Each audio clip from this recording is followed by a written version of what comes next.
Go. Welcome, everyone. Welcome to the Brett Danko CFP live review. Now, I'm wearing a bow tie. Okay, so don't laugh at me because I wanted to do like the professorial type look. Let me be clear. When you see me, you'll probably see me in shorts and a t-shirt or sweatpants whenever I'm teaching.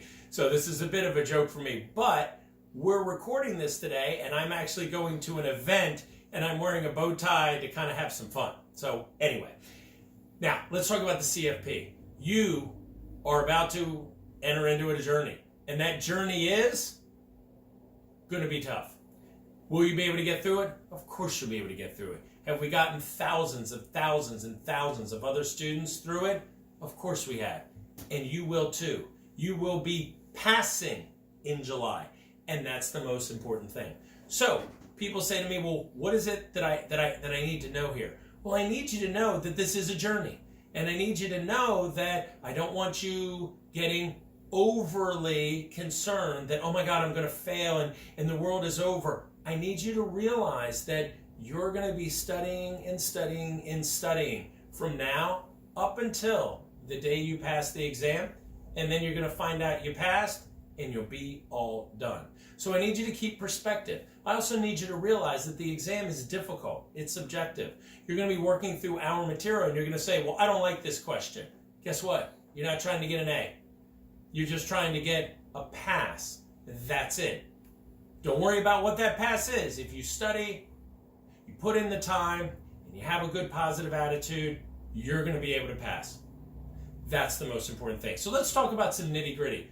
Whenever anybody signs up, we send out 3 books. So I have them right here. They're fancy. All right, so they're actually not that fancy. The first book is General Principles, Insurance, Investments. Boop. The second book is Income Tax, Retirement, and Estate. Boop. The last book is a whole bunch of questions. So what do we recommend that you do? We recommend you start with General Principles, Chapter 1. Work through it. Then go ahead to this third book. Glad I didn't throw it. This third book, you go ahead and you say, all right, I'm going to do that quiz. General Principles quiz number 1. Then boom, go to Chapter 2.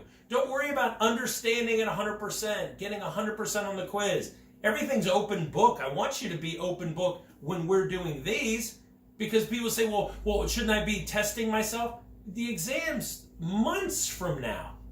So for me, yeah, the exam is going to be closed book, of course, but I'm not really worried about that. I'm worried about you just understanding concepts and getting things together, not trying to get 100% on anything, because we're going to go into the live review, and that's the goal, getting done with all of this before you come into the live review, if you can. That's the goal. And then at the live review, we're going to really go over the stuff with another book, which condenses things even more. And this live review book is going to go ahead and say, oh, I'm weak here. It's going to say to you, oh, I'm strong here. And that's what we're going to use afterwards. Because I'm going to really be giving you an actual study schedule is what you need to look at for every day after the live review up until you pass your exam. You're not taking anything. That infuriates me. Well, I'm taking it in July. No, you're passing it in July. We're not taking anything. We are actually doing this. That's what's going to happen here. So the other thing that I would talk about is in terms of study hours. I have people, they start studying. They'll do 20 hours a week every week or 30 hours a week. I got to be honest with you. People that do that at 3 months out, they can tend to burn out.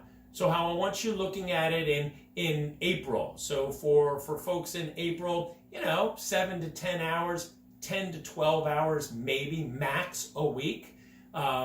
In terms, once we get into May, 10 to 12 hours a week. June and July, it's game on. So June and July, you'll be studying anywhere from 15 to 25 hours a week. When's the best time to study? In the morning.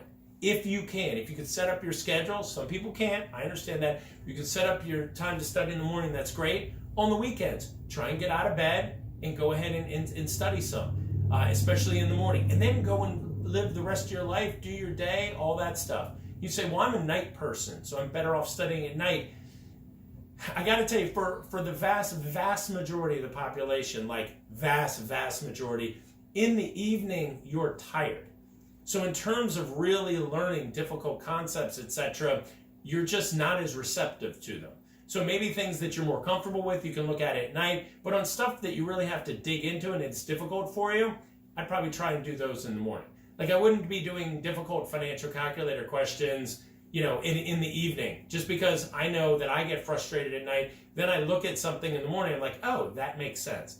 So those are the things I need you to take into consideration in terms of trying to find not only hours to study, but then the right time of day for you to study. So please, that's it. We're about to go on this journey together. I am very, very excited. For most of you, you don't have to do this. You're doing this because you want to get better at your craft. And that is awesome. And that is why that you're going to have short-term pain for the long-term gain. So thank you for entrusting us with going ahead through this process, and we're going to help you out on this journey, and we are going to make sure that you pass in July. Thank you.